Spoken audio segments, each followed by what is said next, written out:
बाप, बेटे और रूहुल कुद्दुस के नाम से आमीन। हे खुदा, हमारी मदद करने आओ। हे प्रभु, हमारी मदद करने जल्दी आओ।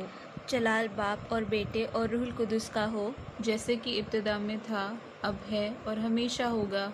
आमीन। हालेलुया। प्यारे भाइयों और बहनों, आज सोमवार अगस्त की 16 तारीख है। आइए आज के दिन को खुदा के नाम से शुरू करें और हमारे आज की सारी योजनाओं को प्रभु यीशु के पाक हाथों में सौंप दें और आज हमारे सारे इरादों और मन्नतों को प्रभु यीशु के हवाले करते हुए इस दिन की शुरुआत करें। आइए सब मिलकर सुबह की दुआ करें। ए खुदावन खुदा, हम तुझे सारे दिल से शुक्र अदा करते हैं कि तूने हमें इस नए दिन को देखने की बरकत दी है। हम आज के हमारे सारे ख्यालों, बातों और कामों को तेरे हवाले करते हैं। तेरा फजल हम में बना रहे और हमें हर बुराई और खतरे से बचाए। ए खुदावन यीशु मसीह, हमें अपनी ख़ास बरकत दे कि हम आज के दिन तेरे पाक वचन के खिलाफ़ कुछ भी ना करें, बल्कि हर बात में तेरी ही पाक मर्ज़ी पूरी करें। आज के हमारी हर ज़रूरत और योजना को तेरी मुबारक माँ मरियम के बेदाग दिल के वसीले से तेरे हाथों में सौंपते हैं। आमीन। आइए प्यारे भाइयों और बहनों, आज के पाक कलाम को ध्यान से सुने। पवित्र आत्मा हमें रूहानी ताकत दे ताकि हम खुदा के पाक वचन को उसकी पाक मर्जी के मुताबिक आज के हमारे हर काम के लिए समझ सकें। पहला पाठ न्यायकर्ताओं का ग्रंथ, अध्याय 2, वाक्य 11 से 19 तक। तब इज़राइलियों ने वही किया जो प्रभु की दृष्टि में बुरा है और वे बाल देवताओं की पूजा करने लगे। उन्होंने प्रभु को, अपने पूर्वजों के ईश्वर को, जो उन्हें मिस्र से निकाल लाया था, त्याग दिया।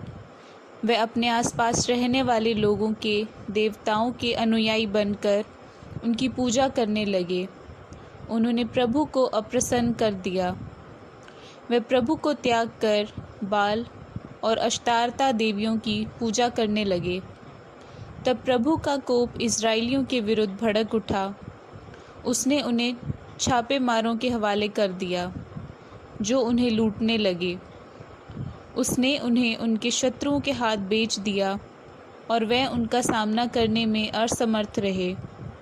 जब वे युद्ध करने निकलते तो पराजित हो जाते थे, क्योंकि प्रभु उनके विरुद्ध था, जैसे कि उसने शपथ खाकर उन्हें चेतावनी दी थी।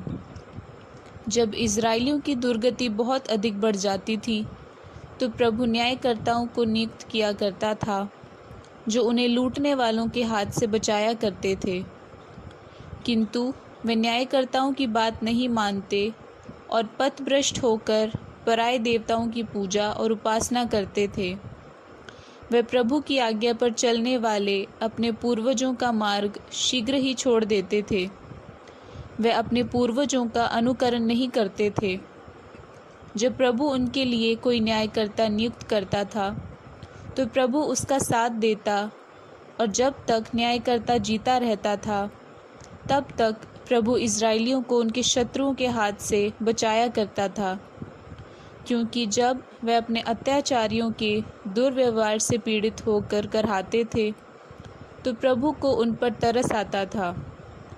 परंतु जब वे न्यायकर्ता मर जाता था तो वे शीघ्र ही अपने पूर्वजों से भी अधिक घोर पाप करते थे। वे पराये देवताओं के अनुयायी बनकर उनकी पूजा और उपासना करते थे। उन्होंने अपनी पुरानी आदतें और हठीला व्यवहार कभी नहीं छोड़ा। ये खुदा का पाक कलाम है। खुदा का शुक्र हो। ज़बूर 106। हालेलुया। प्रभु की स्तुति करो, क्योंकि वह भला है, उसका प्रेम अनंत काल तक बना रहता है। प्रभु के महान कार्यों का वर्णन कौन कर सकता है? उसकी यथा योग्य स्तुति कौन कर सकता है? धन्य है वे जो न्याय का पालन करते और हर समय सदाचरण करते हैं। इज़राइलियों ने मरीबा के जलाशय के पास ईश्वर को चढ़ाया और मूसा का अनिष्ट किया। क्योंकि उन्होंने मूसा में मन में कटुता उत्पन्न की और उन्हें मुंह से अविवेकपूर्ण शब्द निकाले। उन्होंने उन राष्ट्रों का विनाश नहीं किया जैसा कि प्रभु ने उन्हें आदेश दिया था। वे उनसे मेल जोल रखने और उनकी धर्म रीतियाँ अपनाने लगे। उन्होंने उनकी देव मूर्तियों की पूजा की, वही उनके लिए फंदा बन गया। उन्होंने अब देवताओं के आदर में अपने पुत्र पुत्रियों को बलि चढ़ाया। उन्होंने निर्दोष रक्त बहाया, अपने पुत्र पुत्रियों का रक्त, जिसे उन्होंने कनान की देव मूर्तियों को चढ़ाया। देश रक्त की धाराओं से अपवित्र हो गया, वे अपने आचरण से दूषित हो गए। उन्होंने प्रभु के साथ विश्वासघात किया। प्रभु का कोप अपनी प्रजा पर भड़क उठा, वे अपनी विरासत से घृणा करने लगे। उसने उन्हें राष्ट्रों के हाथ छोड़ दिया और उनके बैरियों ने उन पर शासन किया। शत्रुओं ने उन पर अत्याचार किया, बारंबार उनका उद्धार किया, किंतु वे अपने कुकर्मों द्वारा उनके विरोध विद्रोह करते रहे। फिर भी उनकी दुहाई सुनकर वे उनकी दुर्दशा पर ध्यान देता रहा। अंजील संत मत्ती के अनुसार अध्याय 19 वाक्य 16 से 22 तक।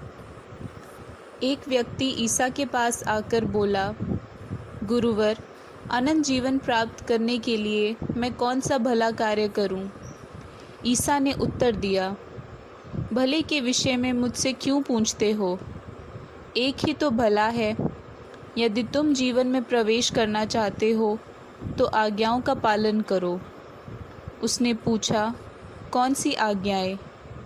ईसा ने कहा, हत्या मत करो, व्यभिचार मत करो, चोरी मत करो, झूठी गवाही मत दो, अपने माता पिता का आदर करो और अपने पड़ोसी को अपने समान प्यार करो। नवयुवक ने उनसे कहा, मैंने इन सब का पालन किया है, मुझसे किस बात की कमी है?